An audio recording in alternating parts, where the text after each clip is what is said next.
programa Saber Direito desta semana é com o professor Dimas Messias de Carvalho.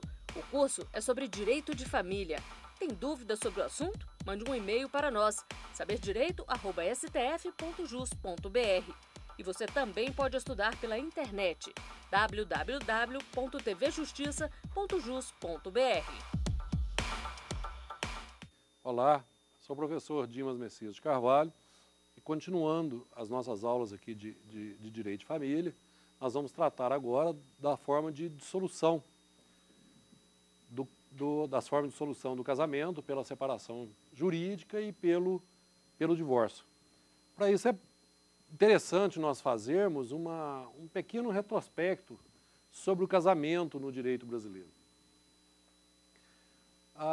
O casamento ele era regulado no Brasil pela Igreja, e era pela Igreja Católica, que era a religião oficial do Brasil.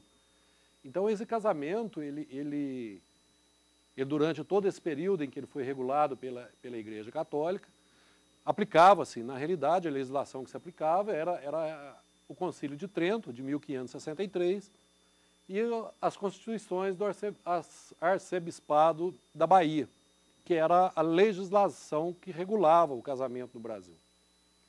E era uma coisa interessante, que ele regulava somente o casamento dos católicos. Nós não tínhamos como celebrar casamento dos não católicos. Somente em 1861, com a lei de 11 de setembro, é que finalmente foi autorizado o casamento dos não católicos do Brasil, mas que começou a ser praticado, na realidade, a partir de 1863, com o decreto número 17, que regulamentou essa lei. E aí também era possível o casamento dos não católicos, obedecendo, obviamente, às regras das religiões.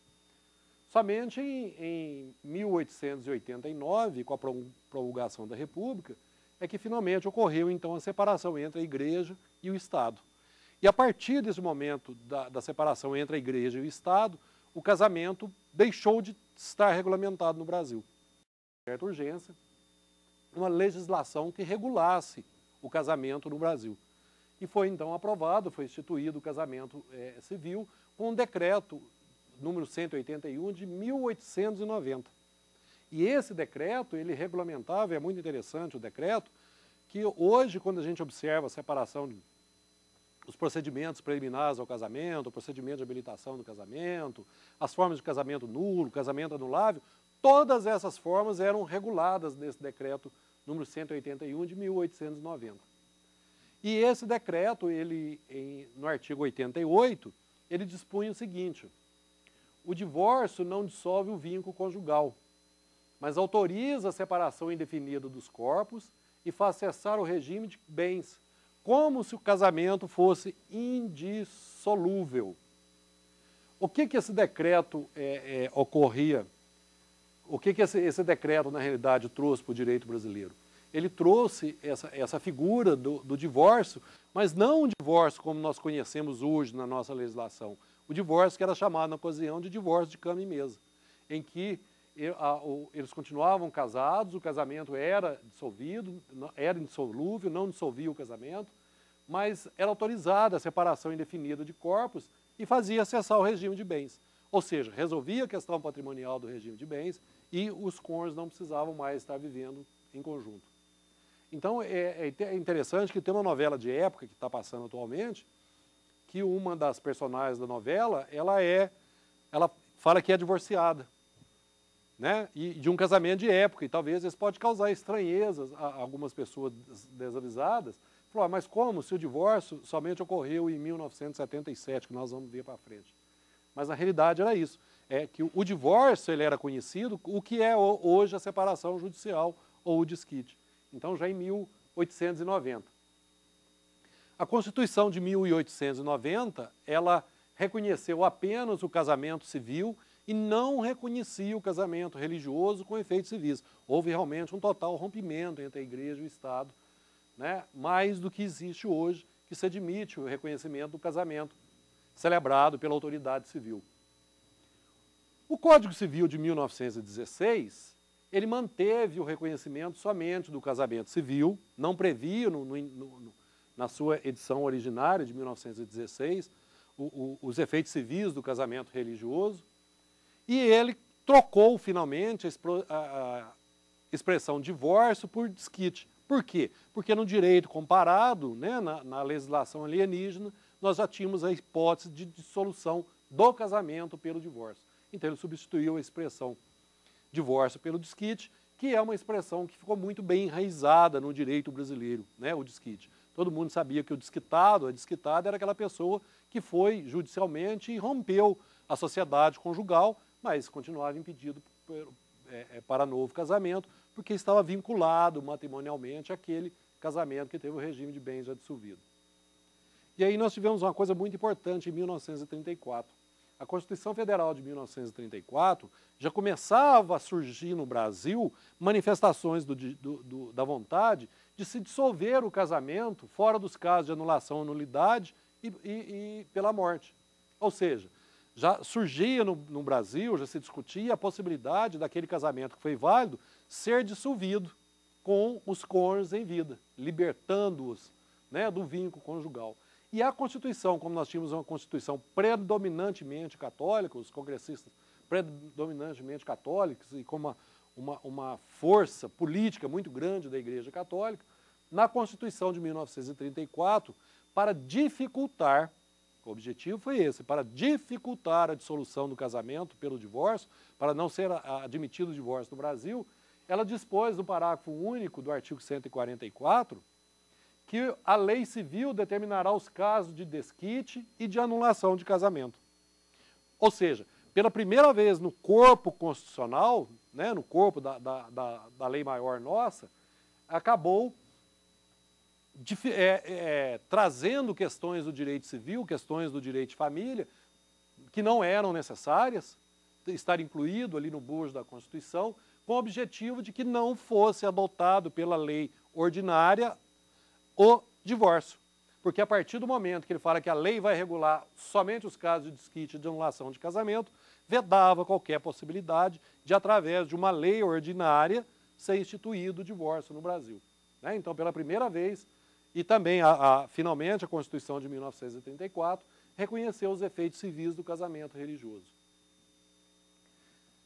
E aí nós tivemos, depois de uma grande luta, de grandes embates jurídicos, filosóficos, morais, religiosos, né, um grupo capitaneado pelo senador Nelson Carneiro conseguiu finalmente, em 1977, aprovar uma emenda, porque aí, como ela já estava no bojo da Constituição, aquela possibilidade somente de desquite ou de anulação de casamento, finalmente, através de uma emenda à Constituição, já a Constituição de 1967, finalmente conseguiram aprovar a emenda constitucional número 9 de 1977, que introduziu o divórcio ao vínculo no Brasil.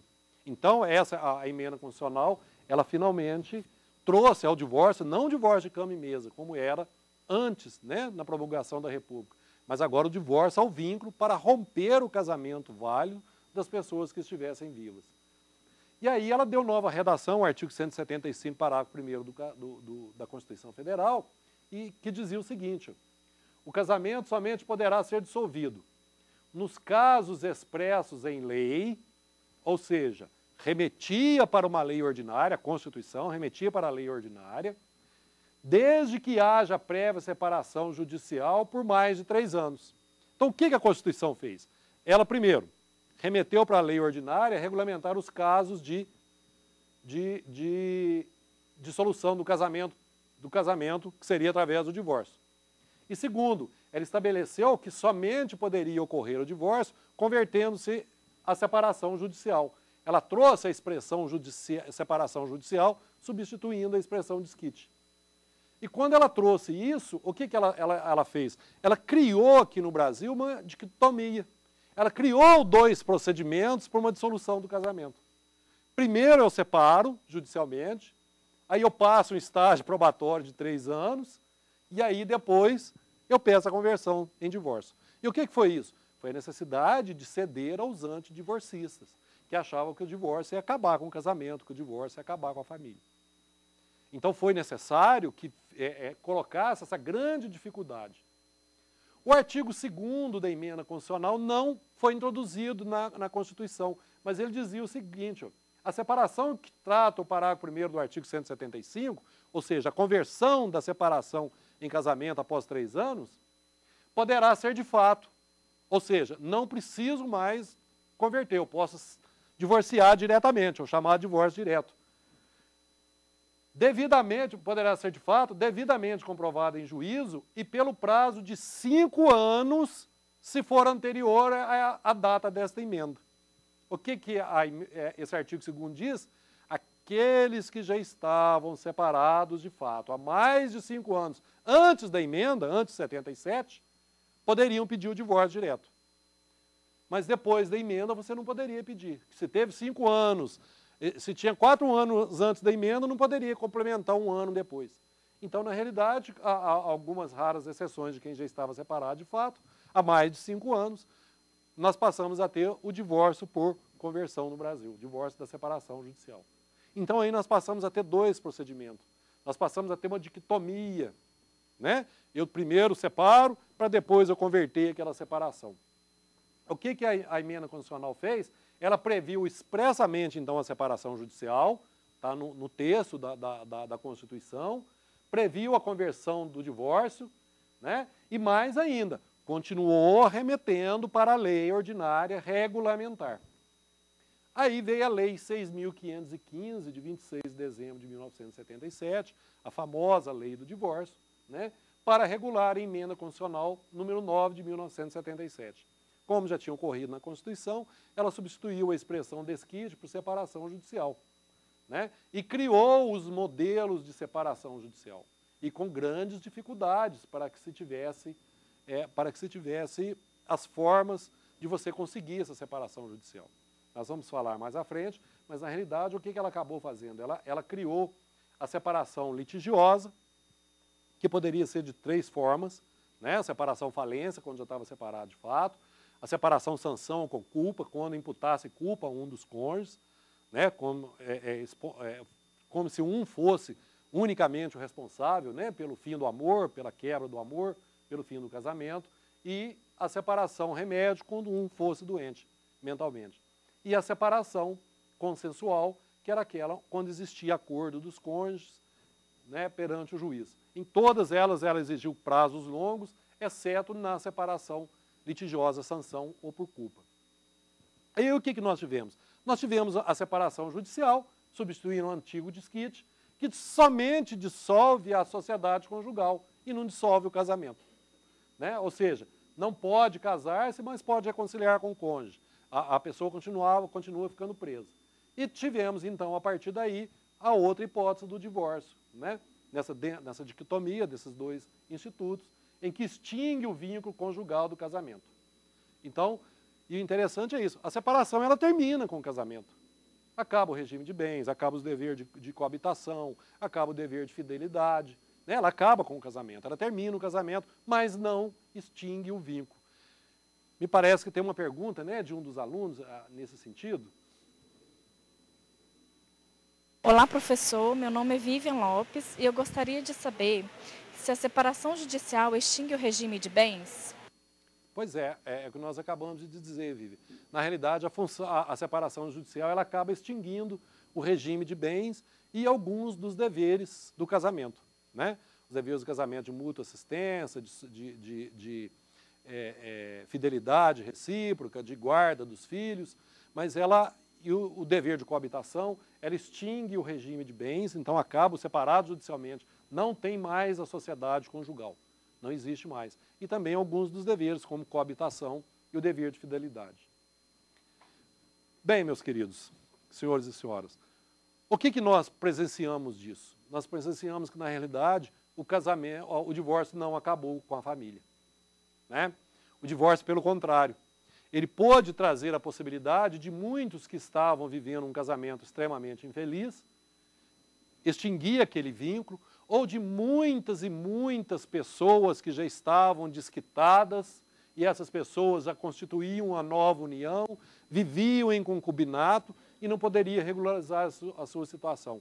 Então nós tivemos, na realidade, com o divórcio, foi a possibilidade, né, de reconstruir essas famílias legalmente. Essas famílias que já estavam desquitadas, essas famílias que estavam infelizes, e o casamento continuou sendo forte, e agora com muito maior razão de ser mantido ainda, porque passou a ter a possibilidade de somente ser mantido aqueles casamentos felizes. Aqueles casamentos, e um casamento feliz, um casamento em que existe o respeito mútuo, um casamento em que existe solidariedade entre os cônjuges, é um casamento que vai proporcionar boa qualidade de vida para os filhos, boa criação aos filhos, e ele é muito mais benéfico do que você viver em um casamento extremamente infeliz. Veio então, portanto, a Constituição de 1988, e ela já não trouxe mais os limites da Emenda Constitucional 09 de 1977. Porque uma questão que eu esqueci de mencionar na Emenda Constitucional é que você somente poderia divorciar uma única vez. Então, se eu era divorciado e casasse com uma moça solteira e depois resolvesse divorciar mais uma vez, eu não poderia. A Constituição Federal de 1988, como não destruiu o casamento, ela não colocou mais esse limite, mas continuou mantendo o divórcio direto e o divórcio por conversão. A grande vantagem é que ela não exigia mais que as separações de fato ocorressem antes da emenda. Olha o teor do artigo 226 da Constituição de 88. O casamento civil pode ser dissolvido pelo divórcio após a prévia separação judicial por mais de um ano. Eram 3, a Constituição de 88 reduziu para 1. Nos casos expressos em lei, continua remetendo para a lei. Ou comprovada a separação de fato por mais de 2 anos. Então não exigia mais a separação de fato por 5 anos antes da emenda, desde que complementado a separação de fato por 2 anos, não importa em qual época, poderia requerer então o divórcio direto. Então o que ela aconteceu?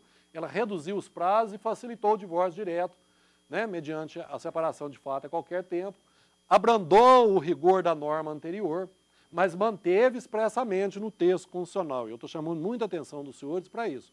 Continuou mantendo expresso no texto constitucional os requisitos de tempo, continuou mantendo expresso no termo constitucional, no corpo da Constituição, a remessa para a lei ordinária, né? E manteve também no texto constitucional a conversão em divórcio. Em 2007, nós tivemos uma grande inovação no direito brasileiro, tanto no direito de família quanto no direito das sucessões. É a Lei 11.441 de 2007. Ela trouxe o divórcio e a separação administrativa e trouxe o inventário administrativo. O que é essa lei, na realidade, qual foi a grande novidade? Questões que eram tradicionalmente jurídicas, né? A separação, o divórcio, que exigia participação do Ministério Público sob pena de nulidade, o inventário, o artigo 990 do Código de Processo Civil dizia expressamente que o inventário será sempre judicial, ainda que as partes sejam capazes. Ora, em todos esses em que não existia ali o interesse público e tratando-se de direitos disponíveis, poderia ser feito diretamente ao cartório. Então, da mesma forma que eu me caso no cartório, eu poderia descasar no cartório. Só que não no cartório de registro civil, no cartório de notas perante um tabelião e mediante uma escritura pública. Então, essa lei ela trouxe essa grande novidade, né? E a partir do momento em que eu possa separar ou divorciar diretamente do cartório, eu não necessito mais a presença do Ministério Público, não preciso mais a presença do juiz. Né? A partir dessa lei, houve até diante do Ministério Público, houve um movimento no Ministério Público no sentido da desnecessidade dos promotores de justiça, né, estarem participando das ações de separação consensual se não tivesse interesse de incapazes. Né? Então, se houve concordância dos cônjuges e não tem interesse de capaz, né, o Ministério Público, ele para poder realmente dedicar as suas grandes ações, que é a defesa do interesse público, ele não precisaria mais estar participando nas separações consensuais se não tiver cônjuge incapaz. Mas mesmo com a Constituição Federal de 1988, reduzindo os prazos, a gente observa que o divórcio não enfraqueceu a família. Né? A gente passa a observar que não ocorreu, como temiam os antidivorcistas, que o divórcio fosse acabar com a família. O casamento continuou sendo um modelo de família tradicional no direito brasileiro, apesar das várias outras formas de arranjos familiares, de constituição de família. Mas o casamento continuou sendo o mais importante, continua sendo o mais importante social juridicamente. Basta a gente pegar a legislação para ver a imensidão de regras que regulam o casamento, né? Enquanto que as regras que regulam a união estável são, se não me falha, 4 artigos quando trata do direito de família e um único artigo, lá no artigo 1790, que trata do direito dos sucessórios, né? Enquanto que no Código Civil nós temos 2 subtítulos, dos artigos 1511 a 1688, que tratam exclusivamente do casamento e do regime de bens. E aí o que nós tivemos? Depois do Congresso Brasileiro de Direito de Família, realizado pelo Instituto Brasileiro de Direito de Família, do IBDFAM, em Belo Horizonte, houve uma reunião, né, dos juristas ligados ao IBDFAM, e uma das decisões, né, das proposições que foram decididas e aprovadas em plenário, né, tendo como presidente o professor Rodrigo da Cunha Pereira, de Belo Horizonte, depois dessas aprovações, 2 proposições foram muito importantes no nosso assunto. A primeira seria extinguir a separação litigiosa sanção. Não se concebe a ideia de discussão de culpa pela dissolução de um casamento. É impossível você apontar um culpado, né? Um casamento, ele acaba por pequenas coisas, por pequenos detalhes em que os dois acabam contribuindo, né? A falta de amor ou desamor, você jamais vai conseguir apontar um culpado, você jamais vai conseguir apontar um responsável pelos cacos que sobraram ali do casamento. Então, qual que era o objetivo? Evitar a discussão de culpa no casamento. Né? Muitas vezes, aquele que pode ser apontado perante os olhos de terceiro como o culpado é, na realidade, o grande inocente. De repente, aquele que traiu, ele traiu porque ele está sofrendo diretamente desprezo do outro cônjuge, porque ele está sofrendo humilhação do outro cônjuge, porque ele está extremamente fragilizado e sensibilizado.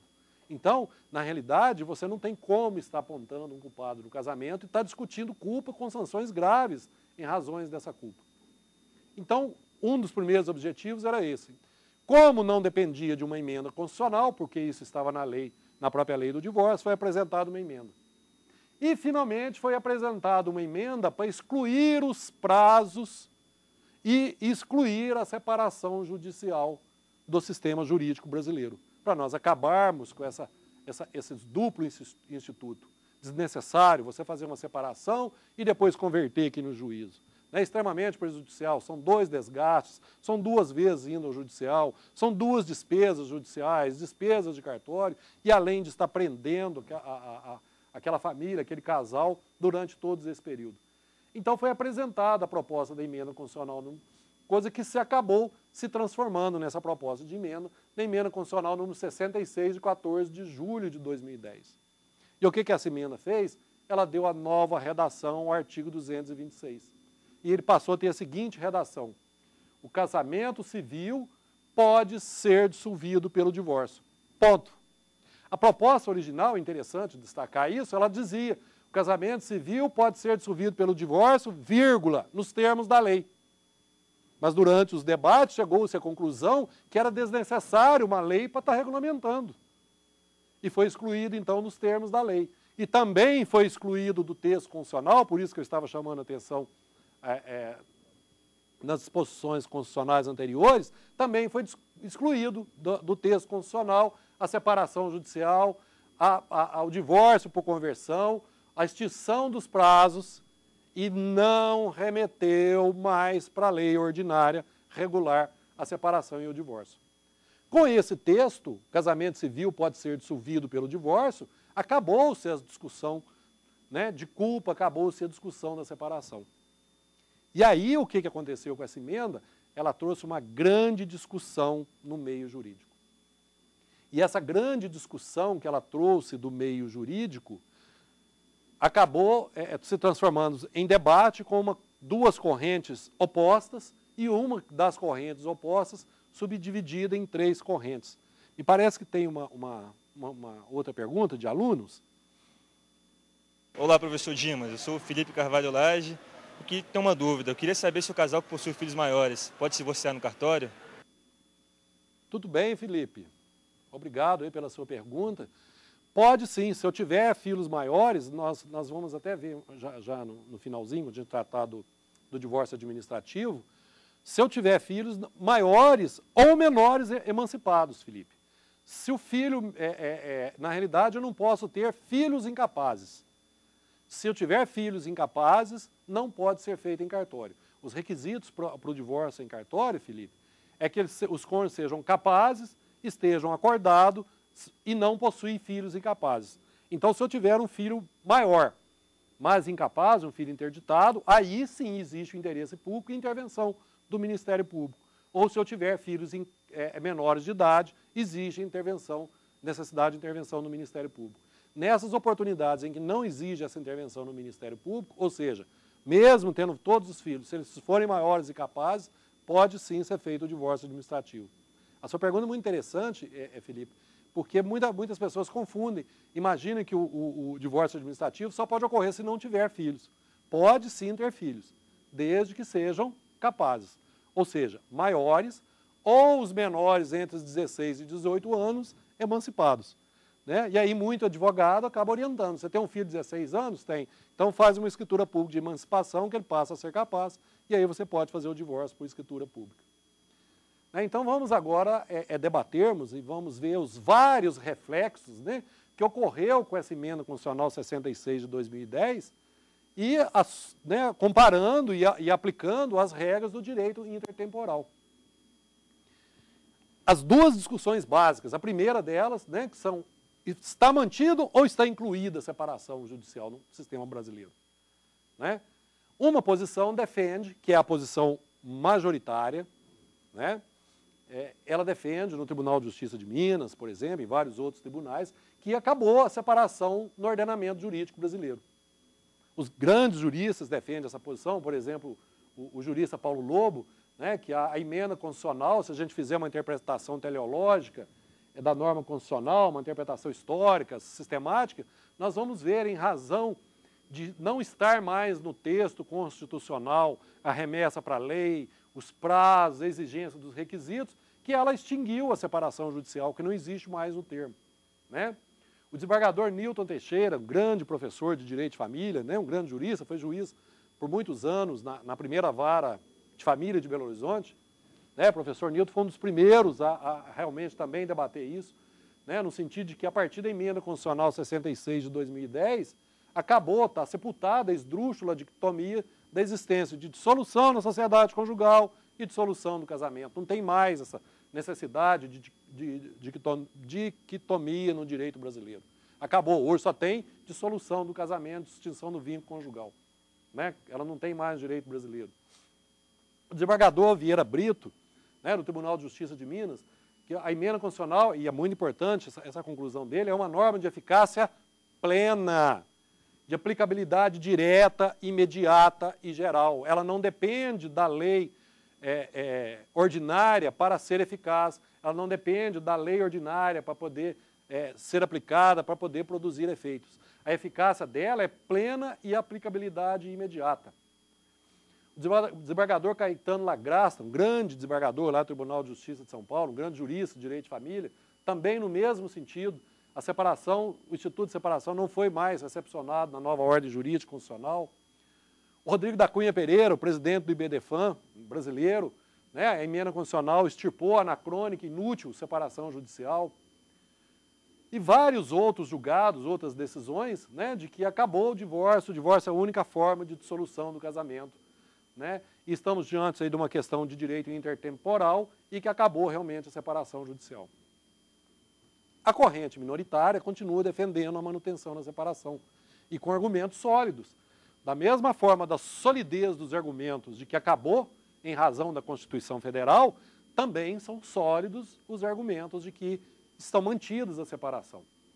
Né? E um dos primeiros fundamentos é de que essa norma constitucional, a emenda constitucional, ela é ela é formalmente constitucional e não materialmente constitucional. Isso quer dizer o quê? Que ela está ali na Constituição por um motivo político, por um motivo de necessidade política, mas não tratando-se de uma matéria que essencialmente tinha que ser regulada na Constituição Federal. Então, o que ela fez? Ela simplesmente excluiu, segundo essa corrente, as necessidades de prazo ou de prévia separação para o divórcio. Mas cabe à lei ordinária regulamentar. A jurista paulista, a Regina Beatriz Tavares, é uma ferrenha defensora da manutenção da separação. E ela defende com vários princípios constitucionais. O primeiro dele é o princípio da liberdade. E ela defende que a pessoa ela tem o direito à liberdade, o direito fundamental à liberdade, de escolher se quer apenas separar judicialmente e dissolver a sociedade conjugal, enquanto não for revogada a legislação ordinária, ou de divorciar. Né? Ela defende ainda o respeito à crença religiosa daqueles que não querem dissolver o casamento, mas querem extinguir a sociedade conjugal. Então, que por motivos religiosos que tem que ser respeitado, também deve ser mantida a separação judicial. Ela defende ainda, por garantia da dignidade e da proteção da pessoa humana, de ter realmente discutido quem foi o culpado por aquela separação. Né? E ser mantido, inclusive, as modalidades de separação, sanção, separação remédio, né? Além da separação falência. E quando ela defende, a Regina Beatriz, o princípio da liberdade, ela fundamenta lá no artigo 226, parágrafo 7º da Constituição Federal. O artigo 226, parágrafo 7º, ele diz, assim, resumidamente, que fundado nos princípios da dignidade da pessoa humana e da paternidade responsável, o planejamento familiar é livre decisão do casal. Ou seja, então cabe ao casal decidir se quer separar ou se quer divorciar. Não poderia o Estado estar impondo. Agora, interessante dessa emenda é que ela tem 3 subcorrentes. Dentro dessa emenda minoritária, nós vemos pelo menos 3 subposições dela. A primeira subcorrente, ela fala que continua mantido a separação judicial. Mas como o divórcio, como a emenda constitucional excluiu os prazos, não se exige prazo para a separação, nem prazo para o divórcio. Ou seja, aplica-se parcialmente a emenda constitucional. Né? Aplica-se ela para excluir os prazos da separação e os prazos para o divórcio, mas não se aplica para excluir a separação, mantém-se a separação. Né? O Conselho Nacional de Justiça, ele, atendendo a pedidos do IBDFAM, um requerimento do IBDFAM, solicitação do IBDFAM, ele baixou a resolução, ele alterou a resolução número 35 de 2007 e suprimiu o artigo 253, que exigia os prazos para o divórcio, portanto entende que não tem mais prazo. Deu nova redação ao artigo 52, prevendo a conversão da separação e divórcio sem exigências de prazo, mas não quis se manifestar sobre a extinção da separação, porque achou que ainda estava precipitado. Nos enunciados do Centro de Estudos Judiciários do Conselho de Justiça Federal, né, na 4ª jornada de novembro de 2011, foram aprovados alguns enunciados, né, notadamente 513, 514 e 516, que entendem que excluiu os prazos. Ele fala que a emenda constitucional mantém a separação. No 513, que a emenda constitucional não extinguiu o instituto da separação. No 514, que não há prazo mínimo de casamento para separação consensual. E no 516, que a emenda constitucional extinguiu os prazos do artigo 1580. O que seja os prazos do artigo 1580? Que trata para o divórcio. Então, para essa corrente, continua sendo mantido a separação, porém sem exigências de prazo, tanto para a separação quanto para a separação quanto para o divórcio. Né? E o Conselho, a jornada aqui do Conselho de Justiça Federal acabou acolhendo parte dessa doutrina, até porque essa jurista, Regina Beatriz, ela participa desse conselho, foi uma das pessoas que estavam nesse conselho. A segunda subcorrente, ela diz o seguinte, ela diz que a emenda constitucional dispôs que o casamento pode, entre aspas, pode ser dissolvido pelo divórcio. E não obrigatoriamente vai ser dissolvido exclusivamente pelo divórcio. Pode. Então, com esse pode ser dissolvido, o legislador constitucional remeteu para o legislador ordinário regular as espécies de divórcio, de separação, etc. Ele, na realidade, o que ele fez? Ele facilitou a modificação da legislação ordinária. Mas a legislação ordinária continua prevalecendo até ser revogada por uma lei ordinária. Né? Essa posição é uma posição que vem se defendendo, né, por algumas câmaras lá do Tribunal de Justiça do Rio Grande do Sul, né, notadamente pelo desembargador Luiz Felipe Brasil Santos e pelo desembargador Sérgio Fernando de Vasconcelos Chaves. Em Minas Gerais, nós temos alguns votos também nessa manutenção da separação, e notadamente um voto muito importante, que eu achei muito interessante, do desembargador Afrânio Vilela, no sentido de que a emenda constitucional não aboliu a separação, ela apenas desconstitucionalizou o tema. Ou seja, o divórcio pode ser dissolvido, o casamento pode ser dissolvido pelo divórcio, e vamos desconstitucionalizar o tema. O que ele fez? O tema, quando foi constitucionalizado pela Constituição de 1934, agora foi retirado da Constituição e vai caber a legislação ordinária regulamentar. Então, para ele, continua permanecendo a separação, né, e com a exigência de todos os prazos. Ou seja, exige-se os prazos para o divórcio, exige os prazos para o divórcio por conversão, exige-se os prazos para a separação judicial. A terceira subcorrente ficou no meio termo, né? Eu acho até que, se a gente for analisar essas correntes, que a mais sensata seria essa segunda. Desconstitucionalizou o tempo e continua prevalecendo em todos os sentidos da legislação ordinária. A terceira corrente, o que ela fala? Falou, bom, a emenda constitucional, ela desconstitucionalizou o tema e reduziu os prazos para o divórcio, porque o que estava na Constituição Federal eram os prazos para o divórcio, não falava dos prazos da separação. Então, quando ela extinguiu aqueles prazos, ela, na realidade, ela manteve a separação, mas excluiu os prazos do divórcio. Então, eu posso pedir o divórcio direto, sem prazo. Mas continua vigindo a separação judicial. Só que, como ela não falou dos prazos para a separação, continuam em vigor os prazos da separação. Ou seja, para essa terceira corrente, o divórcio não exige prazo, mas a separação continua. E as justificativas aqui para a manutenção da separação judicial é a crença religiosa, que na realidade são três, para a manutenção da separação. A primeira é a crença religiosa, de que o casamento é indissolúvel. Né? Mas aí a gente começa a analisar, mas, ora, o casamento que a gente imagina, o casamento pela igreja, é aquele casamento que vive na sua plenitude. A partir de uma separação em que o casal não vive juntos mais, não tem mais regime de bens, achar que estão casados somente em razão de convicção religiosa, seria, no mínimo, uma hipocrisia. Eu estou descasado, mas não estou. Por quê? Porque existe um vínculo, existe uma linhazinha formal, jurídica, no papel, que me prende a uma pessoa com quem eu não convivo mais, com quem eu não coabito mais. Né? E, obviamente, a questão religiosa não pode ser interferida, porque o Brasil ele é um país que não adota mais a religião oficial. Né? Ele não é mais... não obedece mais às leis religiosas na questão do Estado. Outra hipótese que eles defendem é a possibilidade de reconciliação. Né? Porque com a separação e o estar apenas separado, eu posso pedir a reconciliação e voltar ao meu casamento anterior. Com o divórcio, eu vou estar extinguindo o vínculo conjugal. Né? E, finalmente, E aí a reconciliação é até interessante. Sobre isso, me parece que, se não me falha a memória, até tem uma pergunta de um dos alunos nesse sentido, antes de me concluir aqui. Deixa eu ver essa pergunta, por gentileza. Olá, professor Dimas. Meu nome é Michele. Gostaria de fazer uma pergunta. O casal que se divorciou pode restabelecer o casamento?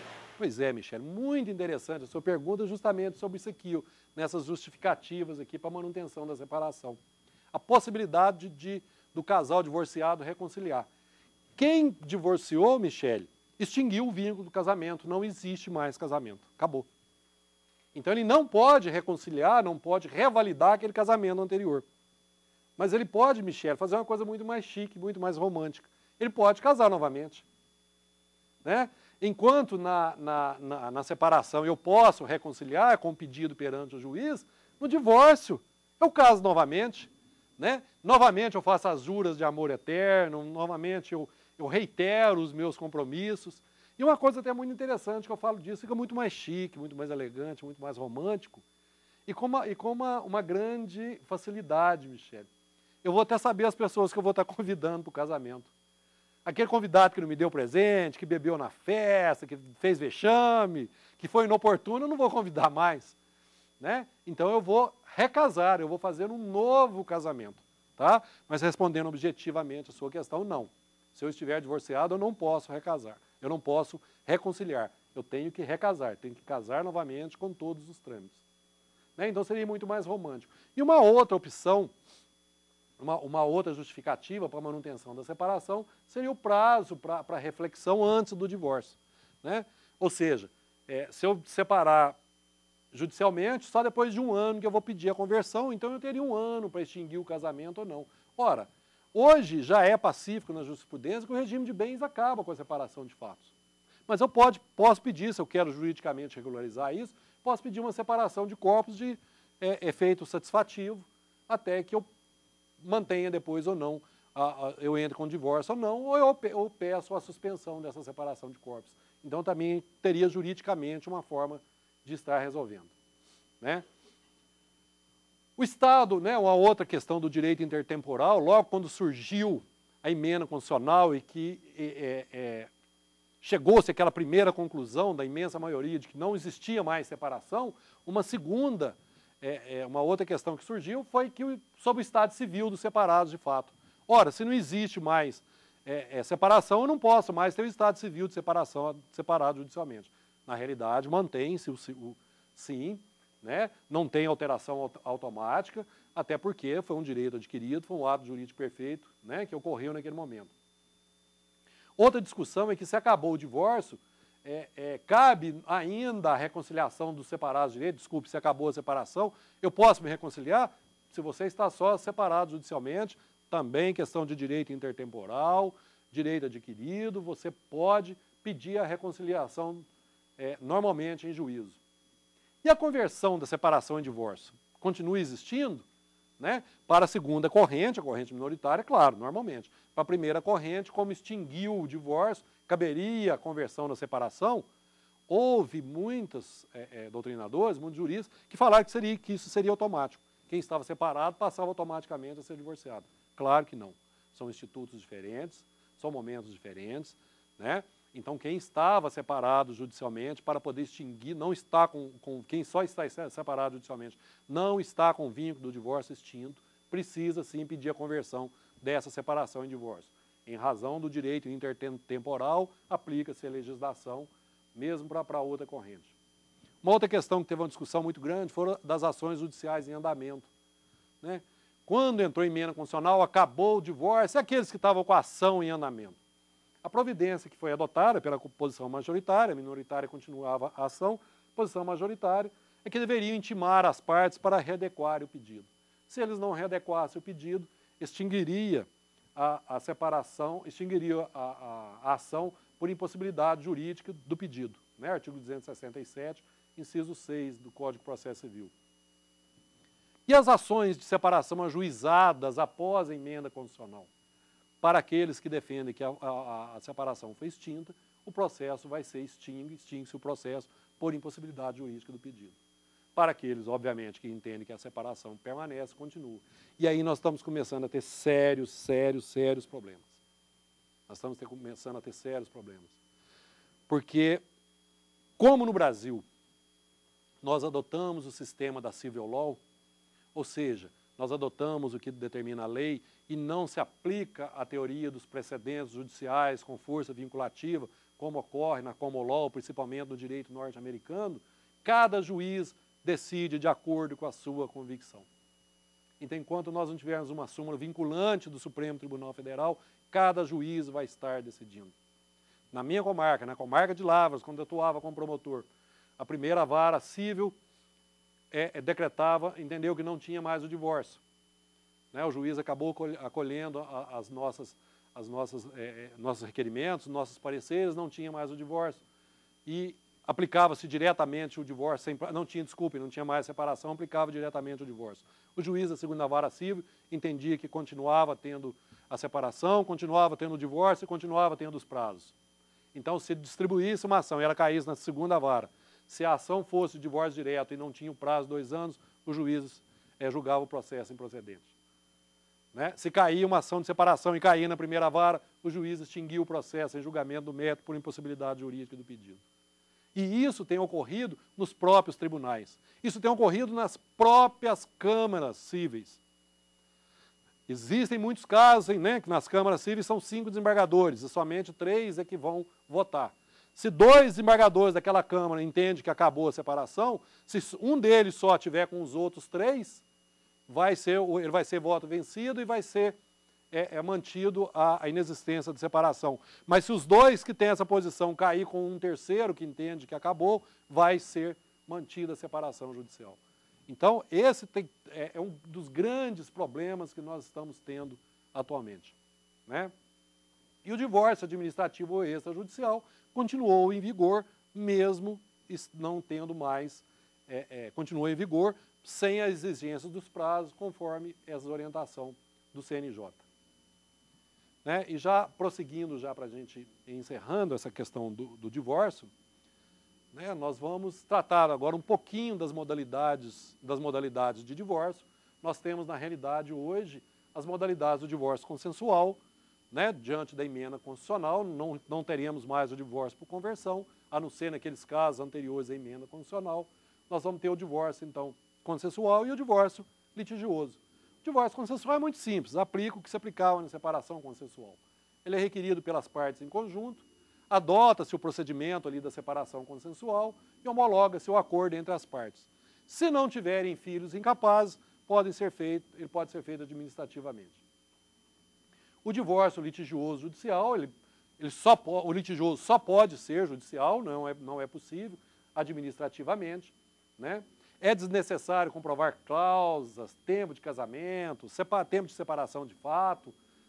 Né? E esse divórcio. E uma coisa muito interessante é se pode, nesse divórcio litigioso, se pode ser discutido questões resultantes do divórcio. Se nós podemos, essas questões como guarda, guarda de filhos, alimentos, partilha, se pode ser discutido. Pode ser discutido, não para decretar o divórcio. O divórcio, a grande maioria entende que hoje é um poder potestativo da parte. A outra parte só pode dizer que não existe casamento. Mas esse novo divórcio, então, essa nova modalidade, eu posso, sim, em pedido cumulativo expresso, discutir essas questões. Se não houver acordo nessas questões, né, se não houver acordo, pode o juiz decretar o divórcio e prosseguir o processo, pode discutir alimentos, guarda de filho, onde você vai ter que fazer produção de provas. Né? E uma coisa interessante que o desembargador Nilton Teixeira defende, que você admite-se no divórcio litigioso a reconvenção, que está para cair no novo projeto de Código Civil, né, ou pedido contraposto. Ou seja, eu entro com o divórcio pedindo a guarda dos filhos e alimentos. Meu cônjuge contesta e, em pedido contraposto, ele requer a guarda dos filhos para ele e os alimentos. Né? Então, é perfeitamente possível, até por economia processual. Então, ele vai ser citado, cabe a reconvenção. Qualquer tempo pode ser convertido pelo divórcio consensual, se houver acordo entre as partes. É perfeitamente possível também, apesar de não ter previsão na lei, o divórcio sobreposto à separação judicial. O que é isso? O casal separou judicialmente e, ao invés de entrar com pedido de conversão em divórcio, eu entro e peço o divórcio direto. Ora, eu já estou inclusive separado, quem pode o mais, pode o menos, sem necessidade do pedido de conversão. Continua existindo o divórcio extrajudicial ou administrativo, né, que é lavrado no tabelionato de notas, né, por escritura pública, perante, e é somente permitido consensualmente. Né, e os requisitos, quais seriam os requisitos? Os cônjuges serem capazes, obviamente, porque se um dos cônjuges for interditado, não cabe o divórcio por escritura pública, tem que ser judicial. Né? Então, ainda, apesar de maior, se um cônjuge tiver problemas mentais e for interditado, ele não pode ser feito o divórcio mediante o cartório, o tabelionato. Precisa ter o acordo entre os cônjuges, ele só vai ocorrer se os dois quiserem o divórcio, estiverem acordados. Inexistência de filhos incapazes, pode ter filho menor, mas desde que esse filho menor já tenha sido emancipado, né, os filhos não podem ser capazes, exige-se a presença do advogado, é imprescindível a presença do advogado. Né? E já encerrando as espécies de separação para aqueles que ainda entendem que existem, a separação jurídica hoje ela pode ser judicial ou administrativa, e a separação judicial ela pode ser consensual, está no artigo 1574, existe o prazo, o que está na lei ainda, de 1 ano para essa separação consensual, né, para aqueles que entendem que não acabaram os prazos. A separação sanção é aquela que discute culpa, está no artigo 1572 do Código Civil, né, quando um entra provando a culpa do outro, né, essa é a única delas que não exige prazo. A separação falência, está no artigo 1572, parágrafo 1º, em que se exige o prazo de 2 anos separados de fato, ou seja, o casamento já faliu, já estão separados de fato. E, finalmente, a separação remédio, em que um dos cônjuges é doente mental, já por um período de 2 anos. Né? Então, gostaria de agradecer, senhoras e senhores, pela atenção, espero ter conseguido, ainda que rapidamente, diante do exíguo tempo, apresentar essas noções de divórcio, esse desenvolvimento do divórcio, as modalidades do divórcio, como nós vimos, e as possibilidades de separação. Tem dúvida sobre o assunto? Mande um e-mail para nós, saberdireito@stf.jus.br. E você também pode estudar pela internet, www.tvjustiça.jus.br.